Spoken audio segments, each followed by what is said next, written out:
आज मैं आप लोगों के सामने लेके आया हूं एक शॉर्ट वीडियो उन बच्चों को गाइड करने के लिए जो क्लास 10th के बाद कहीं ना कहीं पीसीएम लेना चाहते हैं और आईआईटी जेईई क्रैक करना चाहते हैं। ऐसा नहीं है कि 100 में से 90 आ गए तो तुम आईआईटी में पास हो गए, तुम्हें बेटा 100 में से 90 लोगों से बेटर करके दिखाना है। एक चैप्टर में एक क्लास के जितना यहाँ सिलेबस होता है मोस्टली, तो अगर तुमने 5-6 दिन गायब कर दिए, थोड़ी मस्ती में निकाल दिए, तो तुम सोचो तुम्हारा कितना कंटेंट मिस हो जाएगा। फिर ये साइकिल चेन रिएक्शन बन जाता है। सब लोग ये तो देख लेते हैं ग्लैमर की आईआईटी जाएंगे, इतने करोड़ों के पैकेज लगते हैं, ये फायदे हैं, ये पॉजिटिव है, बट उसके पीछे जो मेहनत लगती है वो कोई नहीं देखता। क्या सिर्फ ऑनलाइन पढ़ के सिलेक्शन पॉसिबल है? तो इसका वन वर्ड आंसर है हेलो बच्चों, कैसे हो आप सब लोग? तो आई होप सभी बच्चे बढ़िया हैं, जो भी लोग मुझे सुन रहे हैं। और अब भाई सबसे पहले तो क्लास 10th के उन बच्चों की बात की जा रही है जिनका रिजल्ट आ चुका है, बोर्ड्स का रिजल्ट आ चुका है और अब वो 11th में बेटा मूव करने वाले हैं। तो आज मैं आप लोगों के सामने लेके आया हूं एक शॉर्ट वीडियो उन बच्चों को गाइड करने के लिए जो क्लास 10th के बाद कहीं ना कहीं पीसीएम लेना चाहते हैं और अपनी लाइफ को आगे से अभी से प्लान करना चाहते हैं पढ़ाई को लेके, और आईआईटी जेईई क्रैक करना चाहते हैं जिससे वो एक बढ़िया इंजीनियरिंग कॉलेज में एडमिशन पा सकें। ठीक है, तो आज हम बात करने वाले हैं complete road map to crack IIT JEE in 2 years time. That is जो बच्चे जेईई 2027 देंगे, राइट? अभी 2025 चल रहा है, 2 साल हैं अभी आपके पास। अभी आप 11th में आएंगे और अब फिर 12th के बाद आप जेईई देंगे। तो कैसे आपको क्या करना है 2 साल में, कैसे कैसे करना है, थोड़ा सा मैं आपको गाइडेंस दूंगा ताकि बेटा जो आप जर्नी स्टार्ट करने वाले हैं उससे पहले आपको पता रहे एग्जैक्टली क्या दिक्कतें आती हैं, क्या गलतियां लोग करते हैं, ताकि आप बेटा वो गलतियां अवॉइड कर सकें, राइट? चलिए तो स्टार्ट करते हैं। शुरू करने से पहले एक बार मैं बता देता हूं, क्योंकि आप में से बहुत सारे बच्चे शायद मुझसे नहीं पढ़े हो, क्योंकि मैं 11th-12th में ही जनरली क्लासेस लेता हूं, तो मेरा नाम सामने लिखा हुआ है, ठीक है।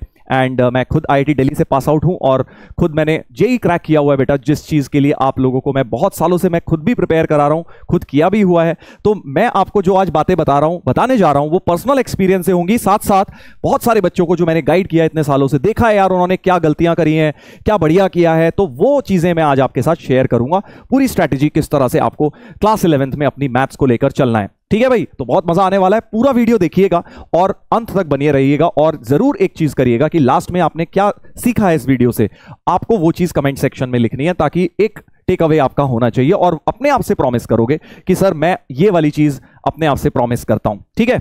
चलिए तो स्टार्ट करते हैं भाई। सबसे पहले तो हम ये समझ लेते हैं कि अब जब 10th के बोर्ड एग्जाम हो गए हैं तो life after class 10th board, देखो अभी तक क्या है, अगर आपका रिजल्ट बहुत अच्छा आया है तो बहुत खुशियां चल रही होंगी, बहुत सेलिब्रेशंस चल रहा होगा, घर में होना भी चाहिए। और अगर खराब आया होगा तो थोड़ी डांट पड़ रही होगी, थोड़ा इंट्रोस्पेक्शन हो रहा होगा कि क्यों गलती रह गई, कहां गलती रह गई, क्या दिक्कत आ गई।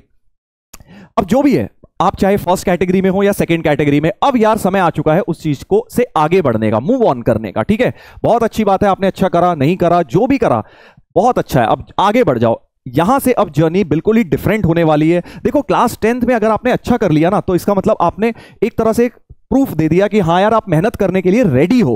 मेहनत करी नहीं है अभी आपने बहुत ज्यादा, माइंड यू, अगर आप बहुत हाई परसेंटेज भी ले आए हैं तो आपने ठीक है अपने हिसाब से ठीक करी है, बट जो मेहनत आपको actual real life competitive exams में चाहिए या रियल लाइफ में चाहिए उसके बाद, उसका अभी कुछ फ्रैक्शन ऑफ पार्टी आपने किया है। अपनी एज के हिसाब से आपने बहुत अच्छा किया है, बट अब आप एक्चुअल कॉम्पिटिशन के लिए समझ लीजिए रेडी हैं।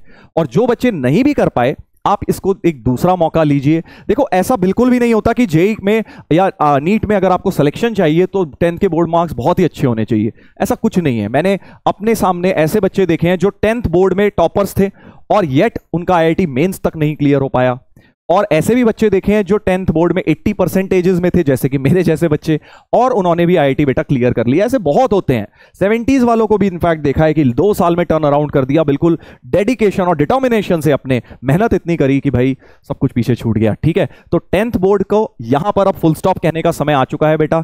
10th की चीजों को, अच्छी मेमोरीज याद रखिए, बट याद ये भी रखिए कि अब आगे आने वाली जर्नी ज्यादा इंपॉर्टेंट है। पीछे जो हो गया उसी के बारे में सोच सोच के समय नहीं व्यतीत करना है, चाहे अच्छा हुआ चाहे खराब हुआ। अब आगे सोचना है हमें कि आगे क्या करना है, ठीक है? तो आगे क्या करना है, सबसे पहले तो मैंने आपको पहला पॉइंट कवर कर दिया, 90% प्लस है तो वो भी आपको कुछ गारंटी नहीं करता, और ना ही अगर आपके 60-70% है तो ये बोलता है कि आप नहीं कर सकते बेटा, आप तब भी कर सकते हैं अगर एफर्ट करने के लिए रेडी हो।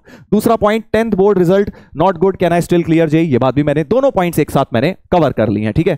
Third and most important point, कई लोगों को लगता है कि सर मेरे फ्रेंड्स ने तो अप्रैल में शुरू कर दिया था, अब जून आ गया है, 2 महीने तो निकल गए, मैं तो पीछे हो गया हूं, कैसे मैं तैयारी करूंगा, क्या मैं अभी भी उनको बीट कर सकता हूं? तो देखो एक बात मैं आपको बताता हूं, बहुत सारे बच्चे होते हैं जो अप्रैल में शुरू कर देते हैं, बहुत सारे बच्चे होते हैं जो जून में शुरू करते हैं। ऐसा कोई बहुत मेजर डिफरेंस नहीं हो जाता, 2 महीने के अंदर आपके पास पूरा का पूरा टाइम है उसको कवर करने का, प्रोवाइडेड आप कंसिस्टेंसी से करें। देखो शुरू तुमने कछुए और खरगोश की कहानी सबने सुनी है, स्टार्टिंग में भाग रहे हैं अच्छा, बट फिर स्लो हो गए, तो वो दैट इज बेटर, उससे बेटर है कि भैया आप कछुए बने और कंसिस्टेंसी के साथ slow and study wins the race, right. तो इट डजंट मैटर कि आपने कब शुरू किया है, व्हाट मैटर्स इज कि आप कंसिस्टेंसी के साथ उसको कंटिन्यू करेंगे कि नहीं करेंगे, ठीक है। तो कंटिन्यू करना है भाई, स्टार्ट जब मर्जी करो, ये वाला टाइम बिल्कुल आइडियल है, अप्रैल भी बिल्कुल आइडियल होता है, जून तक बिल्कुल, ये टाइम बिल्कुल आइडियल है आपको अपनी जेई की तैयारी शुरू करने के लिए। चलिए उसके बाद एक क्वेश्चन ये आता है कि सर अब 10th आपने बोला कि हमें मूव ऑन करना है, बट क्या 10th के कुछ चैप्टर्स हमारे इंपॉर्टेंट हैं 11th पॉइंट ऑफ व्यू से, कौन से चैप्टर्स हैं जो हमें काम आएंगे। तो कॉन्क्रीट अगर मैं मैथ्स की बात करूं स्पेसिफिकली, तो कुछ चैप्टर्स ऐसे हैं बेटा जो बहुत ज्यादा काम आने हैं। देखो आते तो सारे ही हैं मोस्टली, बट कुछ मैं आपके सामने एक लिस्ट दे रहा हूं जो चैप्टर्स बेटा बहुत ज्यादा काम आते हैं, जिनको आप पहले से रिवाइज करके रखिएगा। इनको अगर आप भूल गए हैं तो आप अफोर्ड नहीं कर सकते, क्लास 11th की स्टार्टिंग से ही ये लगने लग जाएंगे। जिसमें पहला चैप्टर, सबसे important chapter, quadratic and trigonometry है भाई, ये हर जगह लग जाएगा। देखो अभी आपने इन सबके दोनों चैप्टर्स के बिल्कुल बेसिक्स पढ़े हैं, अभी 11th में फिर से ट्रिग्नोमेट्री आएगी, फिर से क्वाड्रेटिक आएगा और हाई फाई लेवल का हम पढ़ने वाले हैं। बट उसके लिए जो बेसिक्स हैं 10th के यार, वो तो हमें चाहिएंगे ना। क्वाड्रेटिक फॉर्मूला ही भूल गए, पता चला सर याद नहीं आ रहा, सम ऑफ रूट्स क्या होते हैं, प्रोडक्ट ऑफ द रूट, तो ये सब चीजें रिवाइज करके बैठिए। अपना बैच शुरू होने से पहले आपको बेटा ये चीजें रिवाइज करके बैठनी, आपको इससे बहुत बेनिफिट मिलेगा, ठीक है। आइडेंटिटीज हो गई, a+b whole square, a+b whole cube, ये सब याद करके बैठिए। अर्थमेटिक प्रोग्रेशन हो गया, एक चैप्टर आता है, ये थोड़ा सा आगे काम आएगा, बट ये दोनों इमीडिएटली काम आने वाले हैं, ये तीनों थोड़ा बाद में जाके काम आएंगे, ठीक है, बट आएंगे ये भी बहुत ज्यादा काम। ज्योमेट्री के चैप्टर हो गए, coordinate geometry, even triangles and circles भी आपको आगे जाके काम आने वाला है। साथ में एरियाज रिलेटेड टू सर्कल, ये स्टार्टिंग से ही काम आने लग जाएगा। तो नंबर 1 प्रायोरिटी पे इसे रिवाइज करिए, नंबर 2 इसे, नंबर 3 इसे, बाकी वो दोनों 4, 5 पे रिवाइज करिए। तीनों चैप्टर्स, ये वाले तीनों चैप्टर्स आपको रिवाइज करके ही क्लास 11th का श्री गणेश करना है, ठीक है बेटा। अपना बेसिक लेवल का, सर कहां से रिवाइज करें, जो किताब तुमने करी है 10th में, एनसीईआरटी थी, जो तुम करते थे, जो मर्जी तुम्हारे पास है, उससे रिवाइज करके बैठ जाओ और अपनी 11वीं की जर्नी को स्टार्ट करिएगा, ठीक है। चलिए, तो 10th के टॉपिक्स मैंने आपको बता दिए जो आपको आने चाहिए। अब कुछ ऐसी बातें कर लेते हैं, कुछ ऐसे कॉमन क्वेश्चंस जो आपके माइंड में आ रहे होंगे। देखो क्वेश्चन तो बहुत होंगे तुम्हारे, ये मैंने सामने 5 ही लिखे हैं, बट होंगे तुम्हारे पास बहुत सारे जिनका हम आंसर रेगुलर क्लासेस में टाइम टू टाइम आपको सही समय पे करते जाएंगे, ठीक है। बट कुछ क्वेश्चंस मैं आपके पास ले लेता हूं। जैसे फर्स्ट क्वेश्चन जो मोस्ट कॉमन होता है 10th से 11th में आने के बाद, कि सर हमने इतना ज्यादा देखा हुआ है, सुना हुआ है कि आईआईटी बहुत टफ है, आईआईटी में इतने लाखों बच्चे बैठते हैं, इतने कम का सिलेक्शन होता है, मोस्ट डिफिकल्ट एग्जाम बोला जाता है उसे, इंडिया का one of the most difficult exam. तो क्या सर हमारा तो कोई चांस भी है कि नहीं, मतलब हम तो सर बिल्कुल नॉर्मल आम इंसान हैं, हम कहां पे सर कर पाएंगे। तो ऐसा बिल्कुल भी नहीं है कि आईआईटी जेईई बहुत डिफिकल्ट टू क्रैक है। देखो मैंने ये क्या लिखा है, मैंने ये नहीं लिखा है कि IIT JEE very difficult. Yes, IIT JEE is difficult, everybody knows it, सबको पता है यार आईआईटी जेईई डिफिकल्ट है, आसान नहीं है। पूरे इंटरनेट पे कहीं मर्जी ढूंढो, डालो कोई भी लिस्ट निकालो, दुनिया के टफेस्ट एग्जाम्स में आईआईटी जेईई का नाम भी होगा कहीं ना कहीं पर, राइट। बट मैंने लिखा है क्या IIT JEE difficult to crack है, सो इसका आंसर है कि नो, उतना डिफिकल्ट जितना पेपर आता है या जितना हवा बना हुआ है ना, उतना डिफिकल्ट क्रैक करना नहीं है बेटा, प्रोवाइडेड आप स्ट्रैटेजी अपनी सही रखें, आप मेंटरशिप अपनी सही रखें, जो आपके मेंटर्स, जो आपके टीचर्स आपको बोल रहे हैं वो बातें मानते जाएं बेटा। प्रॉब्लम कहां होती है कि लोग अपना दिमाग लगाने लगते हैं, है ना, और जो चीजें बोली जाती हैं वो फॉलो नहीं करते हैं बेटा, क्योंकि हम लोगों ने क्या है बेटा, इतने सालों से देखा हुआ है कैसे गलतियां होती हैं, कैसे क्रैक होता है, कहां पे किस मोमेंट पे जाके क्या बच्चे गलतियां करते हैं। तो अगर आपने वो बातें बेटा मान ली तो जेईई क्रैक करना उतना मुश्किल नहीं है। जेईई की तैयारी शुरू करना जितना आसान है, खत्म नहीं करते ना उतने लोग। तो प्रॉब्लम बस वहां आ जाती है, आपको एक ही वर्ड बोलूंगा, कंसिस्टेंसी के साथ लगे रहना है, जो चीजें बोली जाएं वो फॉलो करती जानी है, और अगर वो तुम करते गए तो तुम खुद बोलोगे कि सर आईआईटी उतना भी डिफिकल्ट नहीं था क्रैक करना जितना बोला जाता है, ठीक है। उसकी जर्नी थोड़ी सी डिफिकल्ट होती है, आईआईटी क्रैक करना उतना डिफिकल्ट नहीं होता है बेटा, ठीक है। चलिए उसके बाद दूसरा क्वेश्चन कि सर ठीक है आईआईटी उतना डिफिकल्ट नहीं है, बट थोड़ा तो है ही, बट मैं तो सर उतना इंटेलिजेंट हुई नहीं, मैं कैसे करूंगा, मैं बोर्ड में ही अच्छा नहीं कर पाया, या मेरे से ऊपर तो 95, 98, 99 वाले इतने बैठे हैं, मैं कैसे क्रैक कर लूंगा। तो अगेन द आंसर इज बेटा आप कर सकते हैं, अगर आप मेहनत और डेडिकेशन अपना दिखाएं पूरे 2 साल, तो आप, मैं ये मानता हूं हिंदुस्तान में कोई ऐसा बच्चा नहीं है जो आईआईटी क्रैक नहीं कर सकता। सर ये भी कोई बात हुई? डेफिनेटली ये बात बिल्कुल मैं मीन करके बोल रहा हूं बेटा। आजकल का जो पेपर आता है ना, वो it is not just about raw talent कि आपको कितने आप शार्प हैं, क्या करेंगे। आप अगर मेहनती है ना, तब भी आप बेटा सिलेक्शन पा सकते हैं। हाँ, अगर मेहनत ही नहीं करनी और उतना सर हम एक्सेप्शनल टैलेंट भी नहीं है, फिर थोड़ी ना होगा। तो अगर इन दोनों में से एक क्वालिटी भी है, मतलब हार्ड वर्क तो देखो नॉन नेगोशिएबल है, वो तो होना ही चाहिए, एक नहीं दोनों क्वालिटी होनी चाहिए। और अगर इनमें से सिर्फ हार्ड वर्क है, तब भी आपका सिलेक्शन हो जाएगा बेटा, ठीक है। तो आप ये बात मान के रखिए, अगर आप रेडी हैं बेटा हार्ड वर्क करने के लिए, तो आपका सिलेक्शन कोई रोक नहीं सकता, ठीक है। तो ये बात भी मैंने आंसर कर दी कि भाई अगर आप अपने आप को किसी से कम आंकते हैं तो बिल्कुल बंद करो यार ऐसा सोचना, आप बेस्ट हैं ये सोच के चलिए, कोई दिक्कत नहीं है। नहीं प्रूव कर पाए फर्स्ट टाइम, हम नहीं उतने अच्छे मार्क्स ला पाए, अब लेकर आएंगे, ठीक है। पावर ऑफ मैनिफेस्टेशन लाइए, पॉजिटिव थिंकिंग की बात ही कुछ और होती है बेटा। जब मैं कर सकता हूं ना, मैं तो अपना एग्जाम्पल लेता हूं, मैंने तुम्हें बताया मैं 80% वाला बच्चा था 10th क्लास तक, ठीक है। बट देन मैंने मैनिफेस्टेशन करी, मैंने देखा अपने आप को कि यार मैं आईआईटी में बैठा हूं, मैं करूंगा, मैं क्यों नहीं कर सकता जब बाकी लोग कर सकते हैं, इंडिया के इंसान ही तो हैं जो करते हैं, तो हम क्यों नहीं कर सकते, ठीक है। तो वो मैनिफेस्टेशन लाइए, डेली अपने आप को पॉजिटिव रखिए, आपका भी सिलेक्शन होगा, ठीक है। उसके बाद थर्ड एक बहुत कॉमन क्वेश्चन आता है कि सर ठीक है हम करने के लिए भी रेडी हैं, हमने मान लिया कि हम कर सकते हैं, बट कैसे करें? क्या ऑनलाइन से सिर्फ हो सकता है? 10th तक तो हम पढ़ लिए ऑनलाइन से, कोचिंग भी गए, क्या सिर्फ ऑनलाइन पढ़ के सिलेक्शन पॉसिबल है? तो इसका वन वर्ड आंसर है बिल्कुल पॉसिबल है बेटा, और मैं आपको उसको लॉजिकली भी प्रूव कर दूंगा कैसे पॉसिबल है। देखो ऑनलाइन में क्या नेगेटिव है, बस ये है कि आपको हम देख नहीं पा रहे और आपके ऊपर कोई डायरेक्ट चेक नहीं है, प्रेशर नहीं है। बट अगर आप वो चीज इंश्योर कर लें कि यार आप काम डेडिकेटेडली करेंगे, कंसिस्टेंसी के साथ करेंगे, तो ऑनलाइन से बेटर कोई चीज नहीं है, क्योंकि इसमें आपको टेक्नोलॉजी के माध्यम से हम बहुत बेटर आउटपुट दे सकते हैं बेटा। आपको जैसे रिकॉर्डिंग्स मिल जाती हैं, आप कभी मर्जी रिवीजन करिए, आपको नोट्स मिल जाते हैं, आपको टेस्ट मिल जाते हैं, आपको एआई के थ्रू डाउट सॉल्विंग मिल जाती है, और बहुत सारी फीचर्स आपको पता है पीडब्ल्यू ऐप पर आपको मिल जाती हैं। तो अगर आप पढ़ने के लिए रेडी हैं, अगर आप डिसाइड कर चुके हैं कि सर मैं पढ़ने के लिए रेडी हूं, अगर आपको उसके लिए पुश नहीं चाहिए कि अरे सर हमने मोबाइल तो खोल लिया बट सर अब हम तो यूट्यूब देखेंगे, या हम तो सर शॉर्ट्स देखेंगे, रील्स देखेंगे, वो गलत हो जाएगा। अगर तुम डेडिकेटेड हो पढ़ने के लिए, तो ऑनलाइन से बैठे बैठे सिलेक्शन क्या, तुम टॉप 100 टॉप 50 में बेटा रैंक्स भी ला सकते हो। सिर्फ तुम्हें डिसाइड करना है कि तुम्हें क्या करना है, ठीक है। तो वो बातें हम धीरे धीरे करेंगे, कैसे हमें उन सब डिस्ट्रैक्शन से दूर रहना है, ये बातें हमें बैच में भी आपको सिखाएंगे। But short answer is yes, absolutely सिर्फ ऑनलाइन पढ़कर भी पॉसिबल है, सिर्फ ऑफलाइन पढ़कर भी जैसे पॉसिबल है वैसे सिर्फ ऑनलाइन पढ़कर भी पॉसिबल है बेटा, ठीक है। बच्चों ने किया है, बहुत सारे बच्चे इनफैक्ट करते हैं हर साल। और उसके बाद एक क्वेश्चन ये भी आता है कि सर अब हम 11th में आ गए हैं, तो कुछ बच्चे तो डमी स्कूल लेते हैं या कुछ रेगुलर लेते हैं। पहला तो क्वेश्चन यही होता है कि सर रेगुलर लें या डमी लें, तो इसका भी आंसर मैं आपको दे देता हूं। हालांकि देखो डमी जो स्कूल होता है, डमी क्या मतलब, रेगुलर स्कूल वाले बच्चों को आप ये समझ लीजिए कि थोड़ा समय कम मिलता है। रेगुलर मतलब जिन्हें डेली जाना पड़ता है, डमी का मतलब जिन्हें थोड़ा सा रिलैक्स्ड अटेंडेंस, बहुत ज्यादा जाने की जरूरत नहीं पड़ती है, तो उनके पास समय ज्यादा है। अगर आप देखो अगर पॉसिबल है ये वाला ऑप्शन आपके लिए करना, तो ये बेटर है फॉर श्योर, क्योंकि इसमें सेल्फ स्टडी का टाइम बहुत ज्यादा मिल जाएगा, आपको इतना समय मिल जाएगा कि आप घर बैठ के बहुत टाइम निकाल सकते हैं। हाँ, रेगुलर में अपने कंस्ट्रेंट्स होते हैं कि भाई आपको टाइम मैनेजमेंट बहुत इंपॉर्टेंट हो जाता है, उसमें एक एक मिनट का आपको दिन में टाइम टेबल बना के ध्यान रखना है। तो वो चीजें दोनों तरह से पॉसिबल हैं देखो, बट इसके अपने बेनिफिट्स हैं। इसके नुकसान ये है कि कोई शेड्यूल नहीं है, तो कभी भी उठ रहे हैं, कभी भी सो रहे हैं, कुछ पता नहीं है क्या चल रहा है लाइफ में। और अगर डेडिकेशन की कमी है तो ये बेटा फिर दो धारी तलवार बन जाती है, क्योंकि फिर ना तो स्कूल का पढ़ रहे हो ना कोचिंग का पढ़ रहे हो, अगर डेडिकेशन उस लेवल का नहीं है। बट अगर तुम 100% मोटिवेटेड हो कि यार आईआईटी जाना ही है, तो ये अगर ऑप्शन मिल रहा है तो कर लो मेरे हिसाब से। That is when you will find a lot of time, बहुत सारे एफर्ट करने के लिए। उसके साथ सर अब अगर मान लीजिए आप रेगुलर स्कूल में है, तो क्या वो पॉसिबल है स्कूल को हम कोचिंग के साथ मैनेज कर पाएंगे? बिल्कुल कर पाएंगे बेटा, बट मैंने जैसा कि बताया टाइम मैनेजमेंट बहुत इंपॉर्टेंट स्किल बन जाता है वहां पे। तो वो कैसे करेंगे, अगर ये सब डिटेल में अभी जाऊंगा ना तो बेटा वीडियो बहुत लंबा हो जाएगा। इन शॉर्ट मैं आपको इन क्वेश्चंस का आंसर दे रहा हूं कि यस इट इज पॉसिबल। कैसे पॉसिबल होगा वो बैच में रेगुलरली हम बातें करते जाएंगे, ठीक है। वो आपको समय समय पे हम गाइडेंस देंगे, अब ये करो, अब ऐसे करो, अब वैसे करो। आपको बस वो सारी बातें माननी है, तो आपको ये कोई भी प्रॉब्लम्स नहीं आएंगी, ठीक है। ये हमारा वादा है आपसे।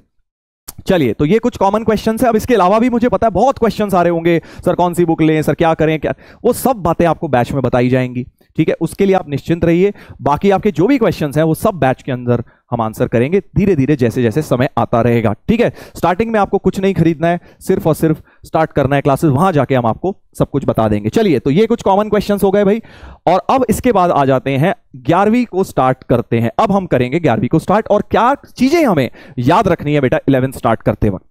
चलिए, तो सबसे पहले सबसे इंपॉर्टेंट चीज देखो, होता क्या है ना, 10th में जब हम होते हैं कहीं ना कहीं इर्रेगुलर स्टडीज भी हमें आउटपुट दे देती हैं। मतलब कि अगर आपने 4 दिन पढ़ लिया, फिर 6 दिन छुट्टियों पे चले गए, फिर आके तुमने दोबारा से स्कूल गए तो थोड़ा बहुत मेहनत करी, 1-2 घंटे लगाए, समझ आ गया और गाड़ी दोबारा से पटरी पर आराम से आ जाती थी क्लास 10th में। थोड़े दिन पढ़े, थोड़े दिन नहीं पढ़े, फिर थोड़े दिन पढ़ लिए, ऐसे करते करते तुम्हारी गाड़ी फिर भी चलती रहती थी, और लास्ट में ज्यादा पढ़ाई कर ली, रिवीजन अच्छा कर लिया तो बोर्ड में नंबर अच्छे आ गए। ऐसा भी चल जाता है, ठीक है। बट 11th में बेटा ये नहीं चलेगा। बहुत बहुत इंपॉर्टेंट बात बता रहा हूं कि 11th में सबसे इंपॉर्टेंट है कि आपको रेगुलर एक अपना शेड्यूल बना के रखना है। तुम्हें टेस्ट के लिए नहीं पढ़ना है कि बोर्ड्स आने वाला है, यूटी आने वाला है, चलो अब पढ़ लेता हूं, अब कर लेता हूं, नहीं, तुम्हें डेली तैयारी करनी है ताकि तुम हमेशा प्रिपेयर्ड रहो टेस्ट के लिए। अगर आपने 3-4 दिन छोड़े, बीच में गायब कर दिए, अपने कुछ नहीं पढ़ाई करी, चले गए कहीं, मिस कर दी क्लासेस, तो बेटा कैच करना बड़ा मुश्किल हो जाता है, क्योंकि यहां everything is so much linked. इतना सारा कंटेंट होगा, जितना जनरली टीचर्स क्या कहते हैं, तुमने सुना होगा कि 10th में जितना पूरा सिलेबस है उसमें उतना एक चैप्टर में पढ़ा दिया जाता है तुम्हें जनरली 11th के अंदर। ठीक है, तो डरना नहीं है, वो कैसे पढ़ाना है वो हमारे ऊपर है बेटा, उसे कैसे इजी लगवाना है वो हमारे ऊपर है। बट तुम्हारे से हम बस ये एक्सपेक्ट करते हैं कि यार अगर हम तुम्हें इतना कंटेंट देने वाले हैं तो भाई कम से कम तुम रेगुलर क्लासेस तो करो, कम से कम अपना शेड्यूल तो एक रेगुलर बना के रखो, कम से कम 4-5 दिन 10 दिन के लिए गायब तो मत हो जाओ कि पता चला सर अब हम जागे हैं दोबारा से, फिर बेटा आप रेस में बहुत पीछे हो जाएंगे। बिकॉज याद रखिएगा 10th और 11th में सबसे बड़ा डिफरेंस क्या होता है। 10th में तुमने देखा अभी रिजल्ट्स आए, बहुत सारे बच्चे इंडिया में खुश हैं, 90% आ रहे हैं, किसी के 95 आ रहे हैं, 97, 98, सब खुश हैं, बहुत बढ़िया। जो बेचारे थोड़े दुखी हैं, शायद 80 से नीचे वाले थोड़े दुखी होंगे, 80 से 90 वाले खुश होंगे अपना नॉर्मल, 90 से ऊपर वाले सब खुश हैं। याद रखना, अब IIT JEE या कॉम्पिटिटिव एग्जाम्स में सारे 90% वाले भी खुश नहीं होने वाले, क्योंकि एक रिलेटिव एग्जाम है बेटा। ऐसा नहीं है कि 100 में से 90 आ गए तो तुम IIT में पास हो गए, तुम्हें बेटा 100 में से 90 लोगों से बेटर करके दिखाना है। So it's a relative exam, इसको बोलते हैं रिलेटिव, कि आपको एब्सोल्यूट टर्म्स में 100 में से 90 नहीं लाने, आपको 100 में से 90 लोगों से बेटर करना है।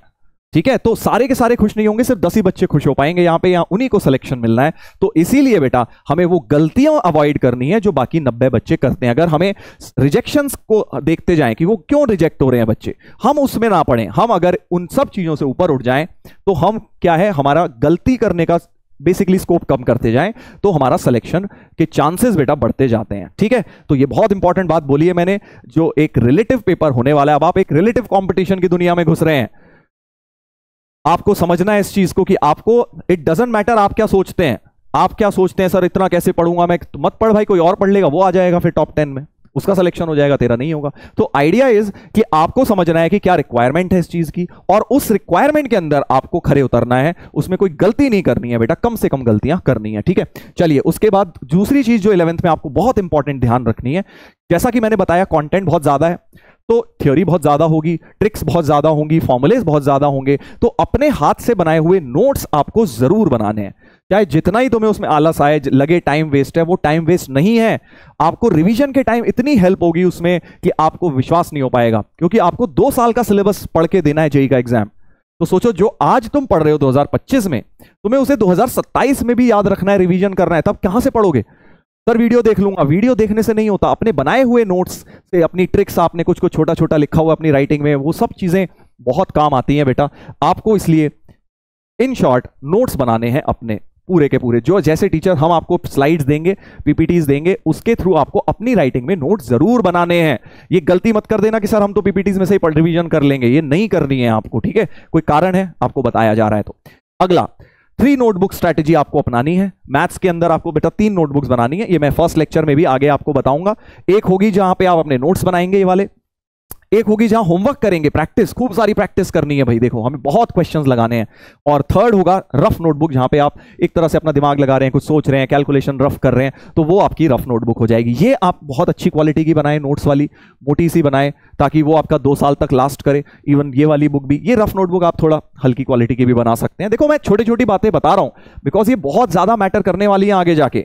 जो इन छोटी छोटी बातों पर ध्यान देगा, जो ये मानेगा, वो उनका ही सिलेक्शन होगा बेटा, क्योंकि 90% चीजें तो सब मान लेते हैं, जो 10% चीजें हैं ना, वही तो डिफरेंस क्रिएट करने वाली है यहां पे, क्योंकि पेपर क्या है, रिलेटिव पेपर है बेटा। तो जो बच्चे प्रॉपर तैयारी के साथ, स्ट्रेटेजी के साथ जाएंगे, उनको एज मिल जाता है IIT JEE के अंदर, ये बात ध्यान रखिएगा।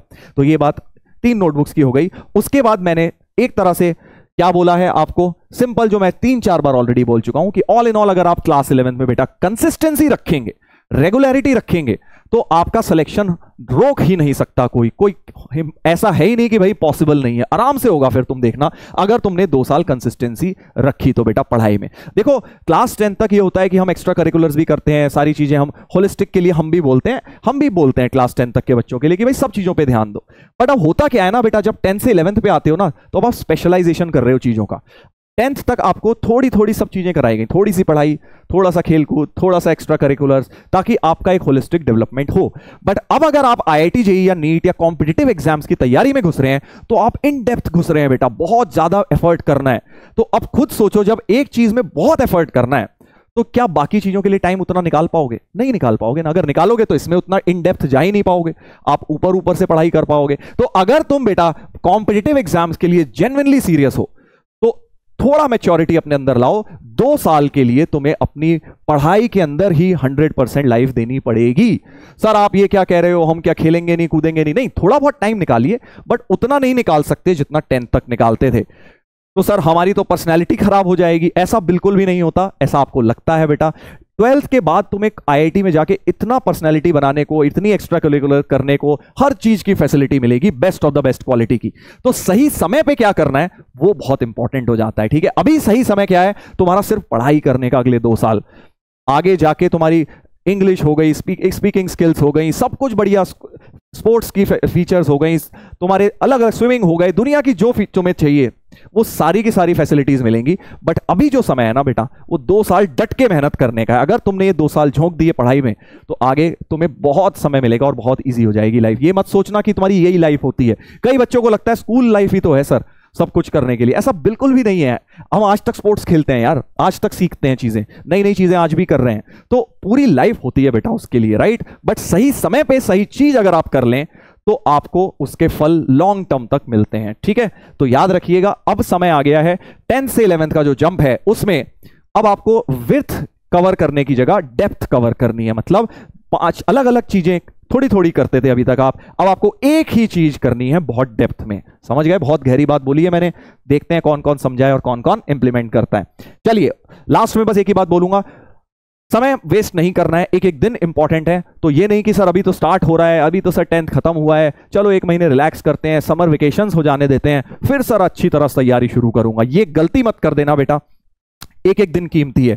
ठान लीजिए कि सर आज 10th पे फुल स्टॉप लग चुका है, आज से पहले जो हुआ मैं सब भूल जाऊंगा, पढ़ाई का नहीं मतलब बाकी सब चीजों में, और अब मैं 11th पे 100% फोकस के साथ, फुल एनर्जी के साथ फर्स्ट डे से लग जाऊंगा। ठीक है, तो फर्स्ट डे से फुल एनर्जी के साथ आपको लगना है, वेट नहीं करना है। ये 1 महीने बाद देखते हैं, थोड़ी अभी इंटेंसिटी तब बढ़ाएंगे, अभी धीरे धीरे थोड़ा थोड़ा कर लेते हैं। नहीं, ठान लिया तो ठान लिया, पहले दिन से शुरू कर देना है। ठीक है, चलिए तो ये बातें हो गई कैसे आपको 11th स्टार्ट करनी है। देखो बाकी और बहुत बातें होंगी करने की, बहुत सारी बातें होंगी जो हम बैच के अंदर रेगुलरली आपको बताते रहेंगे। ठीक है, बट स्टार्टिंग के लिए कुछ पॉइंट्स से मैंने दे दिए। अभी आई नो बहुत सारे क्वेश्चंस आ रहे होंगे तुम्हारे माइंड में, सर इसका आंसर दे दो, वैसे बता दो, सर वो क्या करना है, कितने क्वेश्चन करने हैं, कितने घंटे पढ़ने हैं, सुबह पढ़ूं, रात में पढ़ूं, क्या करूं, स्कूल जाऊं नहीं जाऊं, बहुत चीजें आएंगी।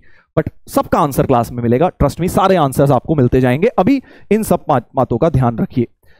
चलिए, तो इसके बाद मैं आपको छोटा सा बस थोड़ा सा ये कह के कंक्लूड करूंगा कि गलतियां क्या हो जाती हैं क्लास 11th में, जो अगर आपने अवॉइड कर दी तो ही आपकी सिलेक्शन के चांसेस ऑटोमेटिकली बढ़ जाएंगे।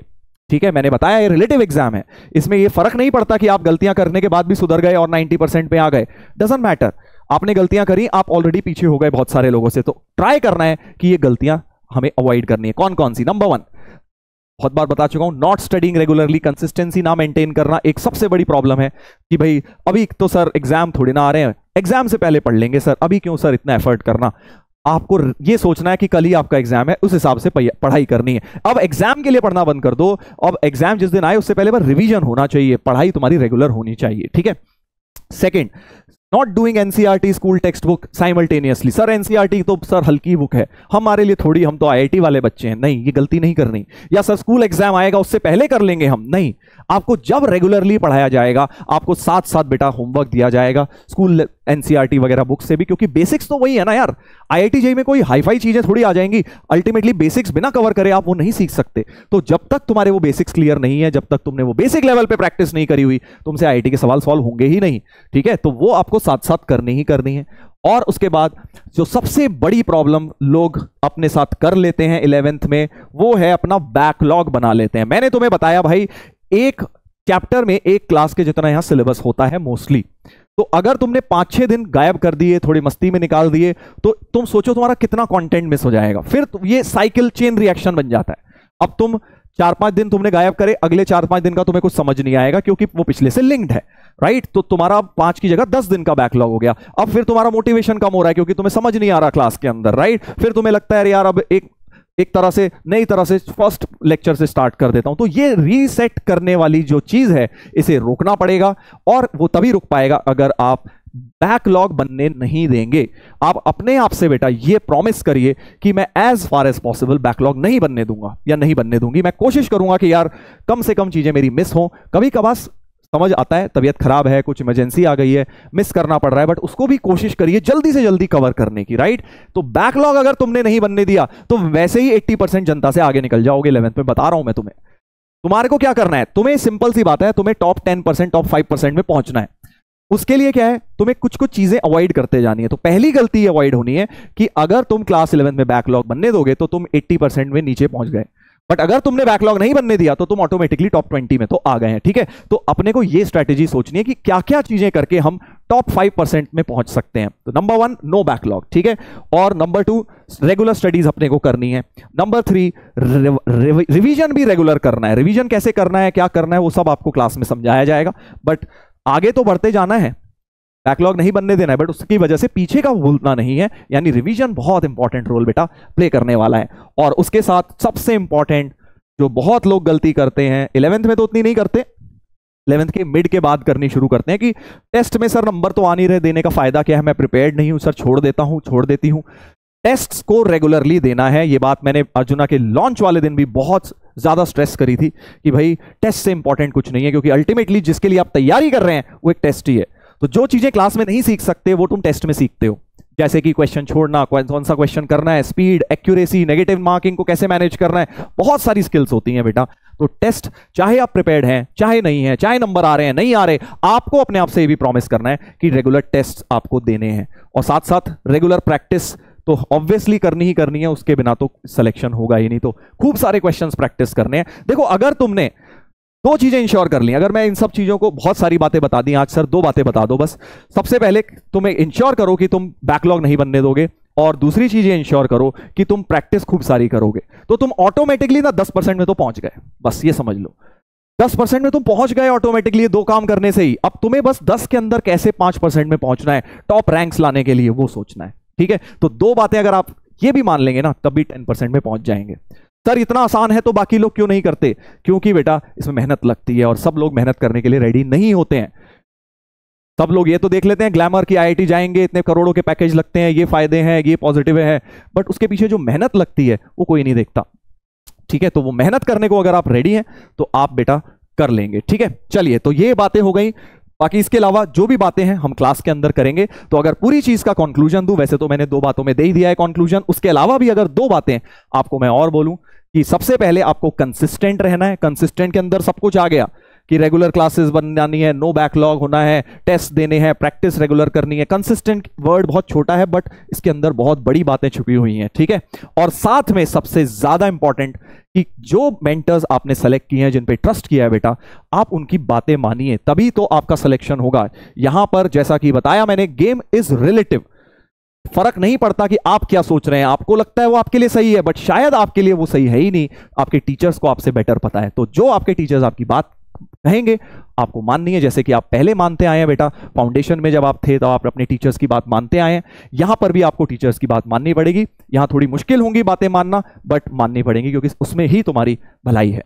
ठीक है, चलिए तो इसके साथ आज का वीडियो करते हैं समाप्त, और उम्मीद है आप लोगों ने इस वीडियो से कुछ सीखा, कुछ टेक अवेज लिए। और लास्ट में जाते जाते आप सभी बच्चों को मैं एक बार ऑल द बेस्ट बोलना चाहूंगा आपकी इस नई जर्नी के लिए, जो अब क्लास 11th में आप लोग आ गए हैं और इस कॉम्पिटेटिव एग्जाम्स की जो ब्यूटीफुल जर्नी है इसको शुरू करने वाले हो। ट्रस्ट मी, ये तुम्हारी लाइफ का बहुत बहुत बढ़िया फेज होने वाला है। मेरी लाइफ में तो सही बता रहा हूं, ये जो 11th एंड 12th थे उस समय जब मैं था तो बहुत स्ट्रेसफुल लगता था अरे यार कहां फंस गए, कैसे करें। बट आज जब मैं देखता हूं, it was one of the most beautiful phases of my life. बहुत याद आते हैं ये वाले दिन, इवन 10th 9th 10th से ज्यादा तुम्हें ये वाले दिन याद आएंगे। ठीक है, तो वो तुम देखना आगे चल के। और लास्ट में जाते जाते, जैसा कि मैंने स्टार्टिंग में बेटा बोला था, इस वीडियो में से आप कुछ ना कुछ अपने आप से प्रॉमिस करिए। और वो ऐसे प्रॉमिस नहीं कि बस हाँ सर मैंने सोच लिया, वीडियो देख के खुश हो गए। कुछ टेक अवे होना चाहिए, और उस प्रॉमिस को कमेंट सेक्शन में लिखो, ताकि जब भी तुम डीमोटिवेटेड फील कर रहे हो, जब भी तुम्हें लग रहा हो कि नहीं सर चीजें ठीक उतनी नहीं चल रही हैं, तो तुम्हें ये वाला वीडियो याद आए और ये वाला दिन याद आए